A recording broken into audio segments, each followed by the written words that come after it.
ప్రభుత్వం ప్రకటించిన కులగణన సర్వే నివేదికలో కులాల వారీగా లెక్కలు ఏవి? లక్షలాది కుటుంబాలను విస్మరించిన ఈ సర్వేకు శాస్త్రీయత ఎక్కడిది అని, అసలు ఈ సర్వే నివేదిక ఒక తప్పుల తడకాని మాజీ మంత్రి బీఆర్ఎస్ నేత వి శ్రీనివాస్ గౌడ్ ధ్వజమెత్తారు. హైదరాబాద్, తెలంగాణ భవన్లో ఆయన మీడియాతో మాట్లాడారు. ఉద్దేశపూర్వకంగానే బీసీల సంఖ్యను తక్కువగా చూపారని విమర్శించారు. ముస్లింల సంఖ్యను 2011 జనాభా లెక్కల కంటే ఈసారి తక్కువగా చూపారని ఆక్షేపించారు. నివేదికలోని వివరాలను పరిశీలిస్తే ప్రభుత్వం బీసీలను మోసం చేసేందుకు కుట్రలు చేస్తోందని మండిపడ్డారు. వేల పేజీల నివేదికను ఉదయం 4 గంటలకు పెట్టి మళ్ళా 10 గంటలకు అసెంబ్లీ పెడితే వేల పేజీలు శాసనసభ్యులు ఎట్లా చదువుతారు, ఎట్లా చర్చిస్తారు? చదవకుండానే చర్చను మమ అనిపించి అసెంబ్లీలో మీకు ఎంత ప్రేమ ఉంది, 7 తారీఖు 6 తారీఖు తీసుకొచ్చినాం, 5 తీసుకొచ్చినాం, 5 తారీఖు 4 తీసుకొచ్చినాం, 4 తారీఖు నాడు పెట్టి క్యాబినెట్ ఆమోదం చెప్పినాం, అయిపోయింది అనేటట్లు చేయడంలో అంతర్యం ఏముందని అడుగుతాను మేము. పచ్చి అబద్ధం. ఈనాడు టెక్నాలజీ ఉంది, ఈసీఎల్ కంపెనీలు ఉన్నాయి, కంప్యూటర్ చాలా ఉన్నాయి, ల్యాప్టాప్లు, చిన్న ట్యాబ్లు ఉన్నాయి. మీరు ట్యాబ్లు ఇచ్చి టీచర్లకు మొత్తం తెలుసు, చదువుకున్న వాళ్ళతో చేయించినమంటారు కదా, మీరు ట్యాబ్లు ఇచ్చి ట్యాబ్ ద్వారా సేకరించి ఇమ్మీడియట్గా సేకరించినటువంటి డాటా క్షణాల మీద సర్వర్కి వచ్చేటట్టు చేసుకొని ఇమ్మీడియట్గా ఇచ్చే అవకాశం మీకున్నా, కాయిదాలు ఇచ్చి కొన్ని ప్లేస్లలో ఏమి నింపనిక చదురాలలో కూడా పంపించి, ప్రైవేట్ వాళ్ళని పంపించి, ఆయాలను పంపించి మీరు అడావుడి చేసి తప్పుల తడక అక్కడ ఎవరు సర్వే చేయకపోయినా చేసినట్లు మీరు అడావుడి చేసి ఇలా మరొకసారి బీసీలను మోసం చేయడానికి, ఎలక్షన్లో గెలవడానికి ఇది ఒక కుట్ర. మీరు జరగబోయేది మేము చెప్తాం. మీరు ఏం చేస్తారంటే అసెంబ్లీ తీర్మానం చేస్తారు, ఇగో సెంట్రల్ గవర్నమెంట్ పంపించినాము, ఇగో సుప్రీంకోర్టులో ఇట్లా అడ్డంకులు ఉన్నాయి, చేయనీకి రాదు, సుప్రీంకోర్టులో 50% మించొద్దని చెప్పింది కనుక మేము చేసినాం, ఇక కేంద్రం మీద దొబ్బేస్తాం అని అనుకుంటున్నాం. ఇలా 42% రిజర్వేషన్ అమలు చేయడంలో మీరు బీజేపీ సహకారం తీసుకొని ఏం చేస్తారో తెలియదు. చాలా అంశాల్లో ఢిల్లీకి పోతున్నారు. ఇప్పటికీ నెలకు 3 సార్లు పోయి ఇచ్చిండ్రు, 100 సార్లు ఏం పోయినరంట. మరి ఎన్నిసార్లు పోయినరు? మరి అందరూ ముఖ్యమంత్రి గారే 40 సార్లు 30 సార్లు అన్నారు. మరి మంత్రులు, ముఖ్యమంత్రులు చాలామంది పోతున్నారు, కేంద్రంలో మంత్రులను కలుస్తున్నారు. మరి మీరు ఏం చేస్తారో? మాకు కావాల్సింది 42% రిజర్వేషన్, మాకు కావాల్సింది సరైనటువంటి నివేదిక. అడావుడి చేసి ప్రజలను మోసం చేయొద్దు. Fortune grand hotel MD YSRCP నేత కొండా సూర్యప్రతాప్ రెడ్డి వివాహ వేడుకకు మాజీ ముఖ్యమంత్రి వైఎస్ఆర్సీపీ అధినేత వైఎస్ జగన్మోహన్ రెడ్డి హాజరయ్యారు. కుంచనపల్లి శ్రీనివాస కన్వెన్షన్ లో జరిగిన వివాహ వేడుకల్లో నూతన వధూవరులు పరిమళ రెడ్డి, కొండా సూర్యప్రతాప్ రెడ్డి దంపతులకు వివాహ శుభాకాంక్షలు తెలిపి వైఎస్ జగన్ వారిని ఆశీర్వదించారు.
ఏపీ ప్రభుత్వానికి సోనూ సూద్ ఫౌండేషన్ 4 అంబులెన్సులను అందించింది. ఈ సందర్భంగా సోనూ సూద్ మాట్లాడుతూ తెలుగు ప్రజలు తనకు అత్యంత ఆప్తులన్న ఆయన వారికి ఏదైనా చేయటం తన బాధ్యతగా భావిస్తానని తెలిపారు. ఏపీ తనకు రెండో ఇల్లు లాంటిదని చెప్పారు. తన సతీమణి కూడా ఆంధ్రాకు చెందినవారే అని తెలిపారు. తనకు ఎలాంటి రాజకీయపరమైన ఆశలు లేవని సోనూ సూద్ స్పష్టం చేశారు.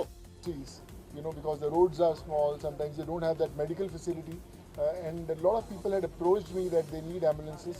So we got 4 ambulances today for Andhra, and I hope they will save a lot of life.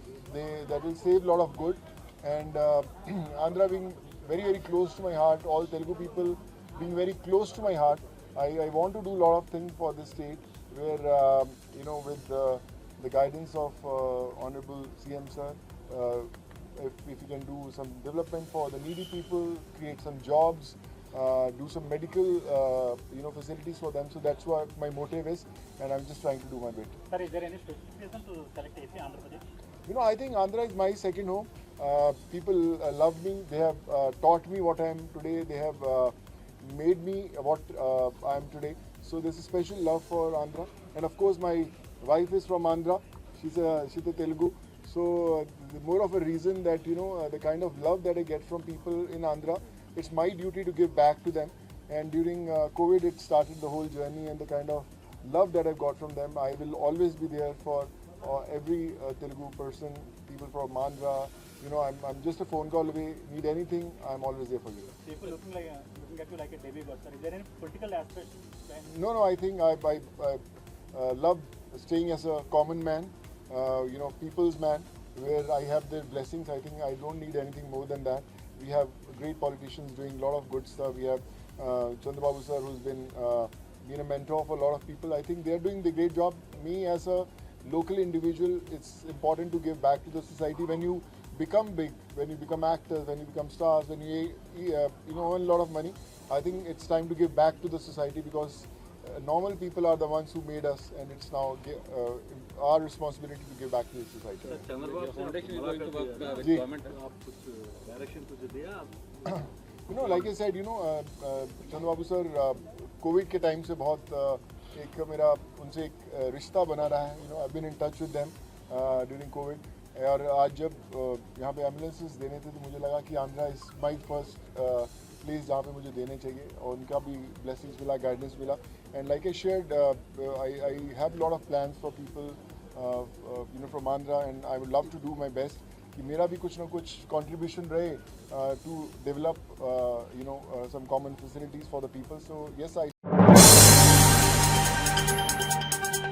మాజీ మంత్రి జోగి రమేష్ చంద్రబాబు నాయుడు ఢిల్లీ పర్యటనపై విమర్శలు చేశారు. 2019లో చంద్రబాబు ఢిల్లీ వెళ్లి ప్రధాని మోదీని విమర్శించారని, ఇప్పుడు మళ్లీ ఢిల్లీ వెళ్లి మోదీని మెచ్చుకుంటూ కేజ్రీవాల్ విమర్శించారని అన్నారు. ఇది కూటమి ప్రభుత్వం కాకుండా కుట్రల ప్రభుత్వం అని ఆరోపించారు. అదేవిధంగా వైసీపీ కార్పొరేటర్లను బెదిరించి ప్రలోభాలకు గురిచేసి గెలవాలని చూస్తున్నారని, పవన్ కళ్యాణ్ కూడా చంద్రబాబు కుట్రలో పావుగా మారారని విమర్శించారు. ఈ దాడులు, దౌర్జన్యాలపై ఎన్నికల సంఘం స్పందించి అధికార పార్టీ చేస్తున్న దుర్మార్గాలను అడ్డుకోవాలని కోరారు. ఆ తర్వాత బీజేపీతో 1999 ఎన్నికల్లో బీజేపీ పుణ్యమా, కార్గిల్ విజయ పుణ్యమా అని చెప్పేసి అధికారంలోకి వచ్చారు. మళ్ళీ అగైన్ 2004లో ఓడిపోయారు. ఓడిపోయిన తర్వాత వాళ్ళని వదిలేసేసాం. మళ్ళా అగైన్ 2009లో టీఆర్ఎస్, కమ్యూనిస్టు పార్టీలు అందరితో ఒత్తు పెట్టుకొని 2009లో మళ్ళీ ఓడిపోయిన తర్వాత మళ్ళీ 14లో మోడీ గారి గాలిలో మళ్ళీ గెలవడం, మళ్ళా అగైన్ 19లో ఓడిపోయాడు, మళ్ళీ మొన్న మోడీ గారితో జతగట్టారు. అసలు ఒక మనిషి అంటే విలువ ఉండాలా, ఒక మనిషికి, ఒక పార్టీకి సిద్ధాంతం ఉండాలా. సిద్ధాంతాలు లేవు, విలువలు లేవు. ఎప్పుడు ఏ పార్టీతో పొత్తు పెట్టుకుంటామో తెలీదు, ఎప్పుడు ఏ పార్టీతో విడిపోతామో తెలీదు, ఎవరిని పొగుడుతామో తెలీదు, ఎవరిని తిడతామో తెలీదు. అదే వ్యక్తిని 2019లో కేజ్రీవాల్ని పొగిడాడు. ఇదే చంద్రబాబు నాయుడు కేజ్రీవాల్ గారి పక్కన కూర్చొని మోడీ గారిని, అమిత్ షా గారిని తిట్టాడు. మరలా అగైన్ 2025 నిన్న కేజ్రీవాల్ని తిట్టాడు, ఓడించమని చెప్పాడు. ఇదే వ్యక్తి మోడీ గారిని, అమిత్ షా గారిని మళ్ళీ. అసలు రాజకీయాలా లేకపోతే ఏంటిది? చంద్రబాబు నాయుడు గారు, మీ నోరు ఏమనాలా, మీ నాలుకని ఏమనాలా? దయచేసి ఈరోజు ఇంత దేనికోసం మీరు తాపత్రయపడతా ఉన్నారు? ఐటీ రైట్ జరిగితే ఆ కేసులు పోగొట్టుకోవడం కోసమా? కాకాపట్నం కోసమా? ఎందుకు ఢిల్లీ వెళ్ళారు? అది ఈ పరిస్థితుల్లో ఒక్కసారి మీరు ఆలోచన చేసుకోమని అడుగుతా ఉన్నా. కూటమి ప్రభుత్వం కుట్రల ప్రభుత్వంగా మిగిలిపోబోతా ఉందా? మీరు ఇచ్చిన మాటని నిలబెట్టుకుంటారా? ఆ మాట మీద నిలబడతారా?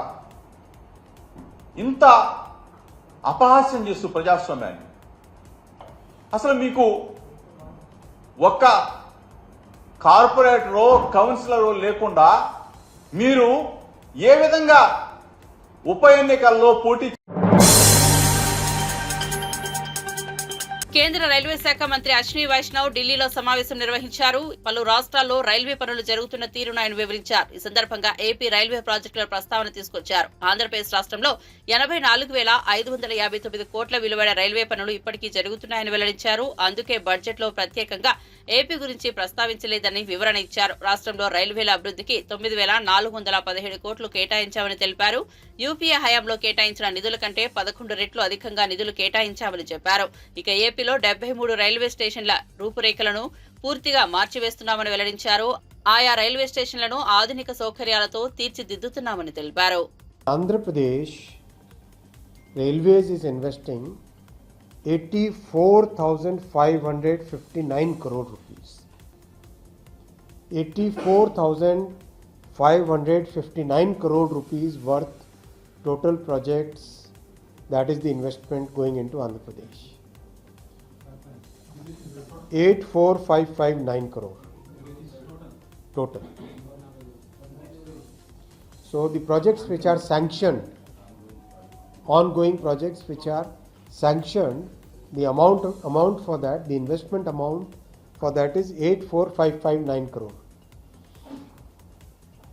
73 stations are being redeveloped fully, completely redeveloped.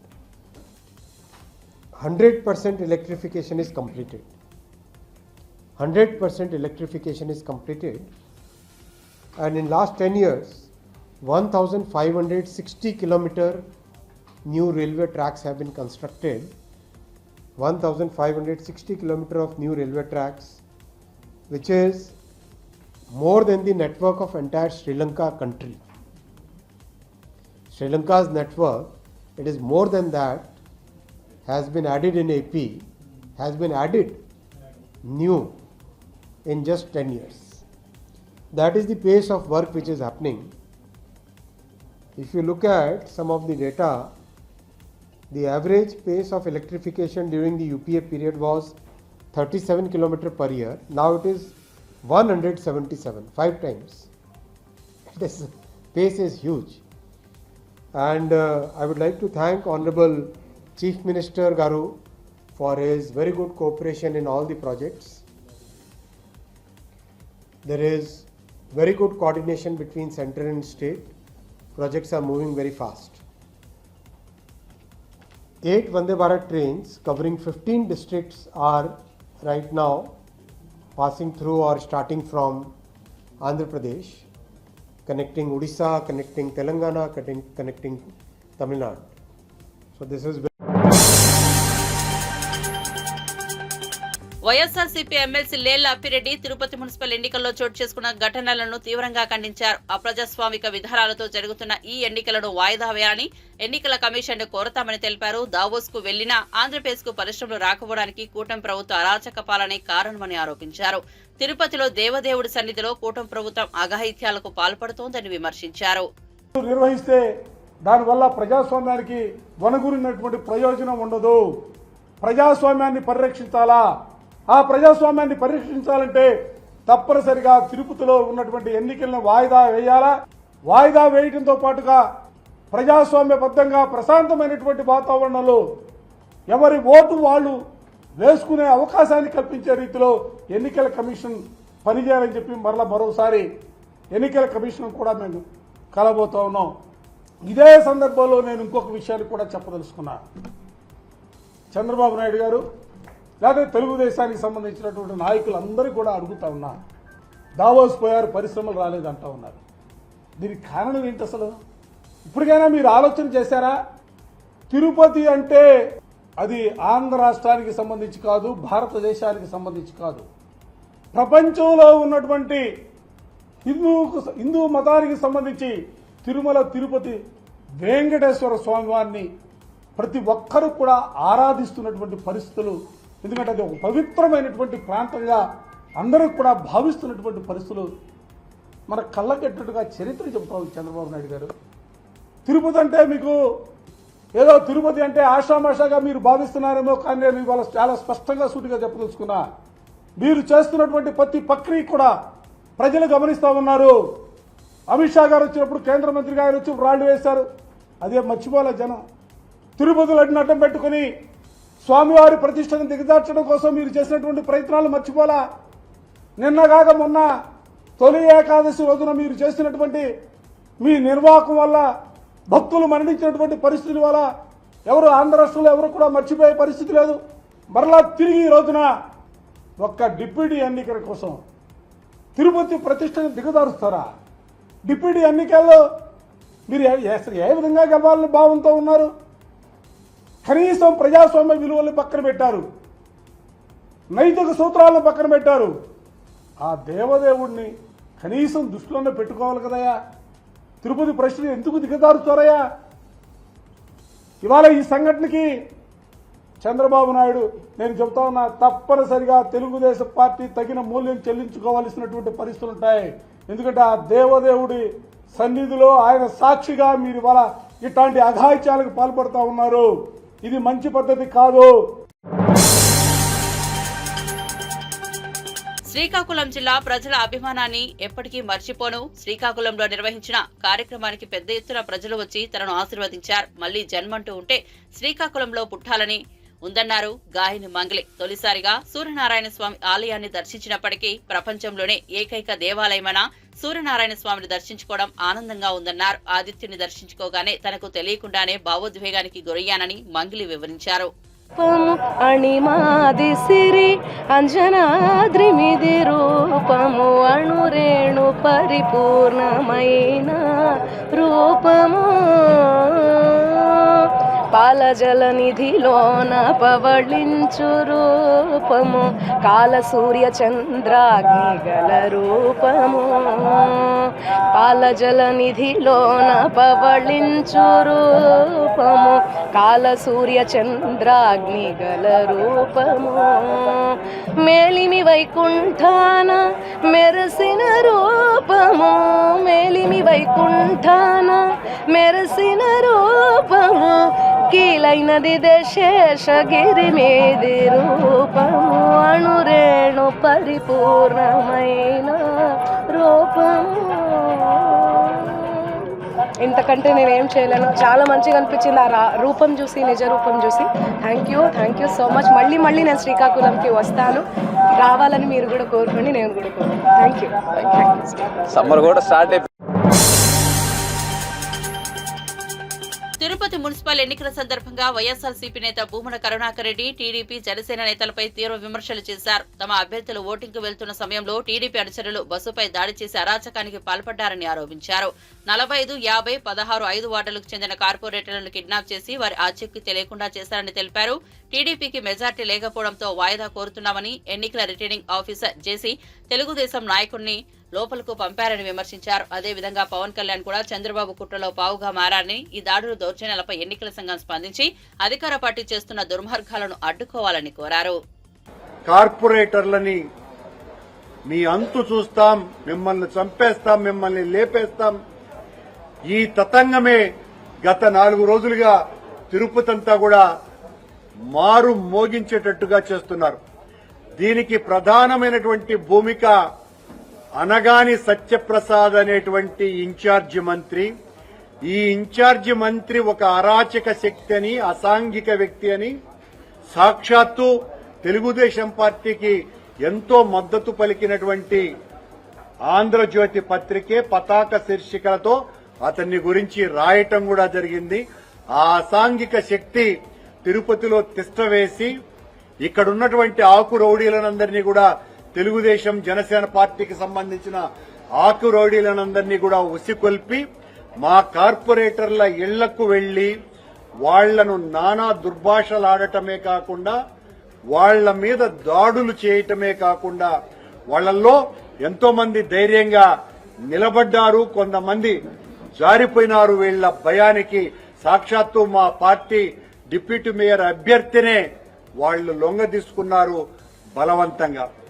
నిన్న రాత్రి మాకు సంబంధించినటువంటి కార్పొరేటర్లందరూ కూడా చిత్తూరులో ఒక హోటల్లో ఉంటే, రిసార్ట్స్ లో ఉంటే రాత్రి 12 గంటలకు తిరుపతికి సంబంధించినటువంటి రౌడీలు ఈ తిరుపతి ఎమ్మెల్యే ఆరణి శ్రీనివాసులు కొడుకు మదనట, అతను అమ్మాయిలు ఆడవాళ్ళు అనేది కూడా చూడకుండా ప్రతి రూము తట్టి మీ అంతు చూస్తాం, మీ కథలు చూస్తాం, చాలా అమానవీయంగా వాళ్ల మీద ప్రవర్తించటం, అవన్నీ కూడా వీడియోల ద్వారా మొత్తం సభ్య ప్రపంచమంతా కూడా చూసింది. చివరకు అభినయ్ వెళ్లి మా వాళ్లనందరినీ కూడా వాళ్లతో వాగ్వాదం చేసి ఆ రౌడీలతో విడిపించుకొని రావటం జరిగింది. పొద్దున్నే వాళ్ళనందరినీ కూడా మా ఎంపీ గారు గురుమూర్తి గారు, శాసన మండలి సభ్యులు డాక్టర్ సిపాయి సుబ్రహ్మణ్యం గారు, మా మేయర్ తిరుపతి మున్సిపల్ ఎన్నికల సందర్భంగా మహిళా మేయర్, ఎంపీ, ఎమ్మెల్సీ బస్సులో ఉండగా కూటమి నేతలు దాడి చేసి బస్సులో ఉన్న కార్పొరేటర్లను ఎత్తుకుపోయారని విజయవాడ మేయర్ రాయన భాగ్యలక్ష్మి ఆరోపించారు. ఈ ఘటన ఎస్పీ సమక్షంలో జరిగిందని, పోలీసులు టీడీపీ నేతలకు సహకరిస్తున్నారని విమర్శించారు. ఇలాంటి విధ్వంసం ఇంతకు ముందు ఎన్నడూ జరగలేదని, టీడీపీ నేతలు సిగ్గు లేకుండా వ్యవహరిస్తున్నారని అన్నారు. ఈ ఘటనపై ఎన్నికల సంఘం తక్షణమే స్పందించి చర్యలు తీసుకోవాలని కోరారు. విధ్వంసం సృష్టిస్తున్నారో కూటమి నాయకులు అన్నది మనం తిరుపతి నగరంలో చూడొచ్చు. ఇప్పుడు చూడండి, వీళ్ళు విధ్వంసానికి వెళ్ళటము. ఈరోజు ఆ తిరుపతి నగరంలోన బస్సులోన ఒక ఎంపీ ఉన్నారు, ఒక ఎమ్మెల్సీ ఉన్నారు, ఒక బీసీ మహిళ మేయర్ కూర్చొని ఉన్నారు. ఫ్రంట్లో కూర్చొని ఉందామా? బస్సుని ఏ రకంగా అద్దాలను పగలగొడుతున్నారు, ఏ రకంగా 7 కార్పొరేటర్లని బస్సులో నుంచి బయటికి లాగి లేడీ కార్పొరేటర్లను కూడా చూడకున్నా, వాళ్ళకి దెబ్బలు తగులుతున్నాయనన్నా చూడకున్నా విధ్వంసం సృష్టించి ఈరోజు 7 మంది కార్పొరేటర్లని ఎత్తుకుపోవడం జరిగింది. వాళ్ళకి కోరం లేకపోయినా కానీ ఎలక్షన్ కావాలి, మాకు ఎలక్షన్ కావాలి అని అంటే ఎలక్షన్ పెట్టి ఈరోజు వైఎస్ఆర్సీపీ పార్టీ మేయర్ గారి, ఎంపీ గారు, ఎమ్మెల్సీ గారు, కార్పొరేటర్లు అందరూ ఈరోజు తిరుపతి కార్పొరేషన్లోకి వెళ్తుంటే అక్కడ ఎస్పీ గారు ఉంటుండగానే, ఎస్పీ గారి సమక్షంలోనే ఈరోజు ఇంత విధ్వంసకాండం సృష్టిస్తున్నారు అని అంటే అసలు వెంకటేశ్వర స్వామి చూస్తున్నారు, ప్రజలు చూస్తున్నారు. ఏ మాత్రం వాళ్ళకి భయం లేకుండా అసలు యంత్రాంగం, పోలీస్ యంత్రాంగం ఏమవుతుంది? నిన్న ఎలక్షన్ కమిషన్కి మా పెద్దలందరూ, నాయకులందరూ వచ్చి నిన్న మేము చెప్పడం జరిగింది, మా కార్పొరేటర్లకు భద్రత కావాలి అని నిన్న కూడా మేము మీడియా మిత్రులకు కూడా తెలియచేయడం జరిగింది. ఇంత గట్టిగా మేము నిన్నటి నుంచి ఫాలో చేస్తున్నా కానీ నిమ్మక నీరెత్తినట్టు ఈరోజు పోలీస్ యంత్రాంగం కానీ లేకపోతే ఎలక్షన్ కమిషన్ కానీ ఉంది. పూర్తి స్థాయిలో కూటమి నాయకులకి, తెలుగుదేశం పార్టీకి ఒత్తసు పలుకుతున్నారు. ఒత్తసు పలికి ఈరోజు పూర్తిగా ప్రజాస్వామ్యాన్ని కూనీ చేస్తున్నారు. ఈ రకమైన విధ్వంసకాండ ఏనాడు చూడలేదు, ప్రజలు గమనిస్తున్నారు. కొంచెం అయినా వాళ్ళకి ఏమాత్రం సిగ్గు ఉన్నా ఇలాంటి పనులకి మాత్రం వెళ్ళరు. తీసుకెళ్తున్నారు, కౌన్సిలర్లు తీసుకెళ్తున్నారు, ఫామ్ హౌస్ల్లో పెడుతున్నారు, ఎన్నో రకాలుగా వాళ్ళని భయభ్రాంతులకు గురి చేస్తున్నారు, అలాగే వాళ్ళని కొనుగోలు చేస్తున్నారు. ఇది ఎంతవరకు న్యాయం అన్నది ప్రజలు గమనిస్తున్నారు. రేపటి రోజున ప్రజలు పూర్తి స్థాయిలో వీళ్ళకి తగిన బుద్ధి అన్నది తెలియచేయాలా, తెలియచేసే విధంగా రేపటి రోజున ఎలాంటి ఎలక్షన్లు వచ్చినా కానీ ఈ కూటమి నాయకులకు తగిన బుద్ధి వచ్చేలాగా ప్రజలు గమనించాలని మేము తెలియజేసుకుంటున్నాం. Welcome to news alerts. TTD వార్షిక క్యాలెండర్ డైరీని ముఖ్యమంత్రి చంద్రబాబు నాయుడు ఆయన సతీమణి భువనేశ్వరి ఆవిష్కరించారు. ఈ సందర్భంగా పండితులు సీఎం దంపతులకు వేద ఆశీర్వచనం అందించారు.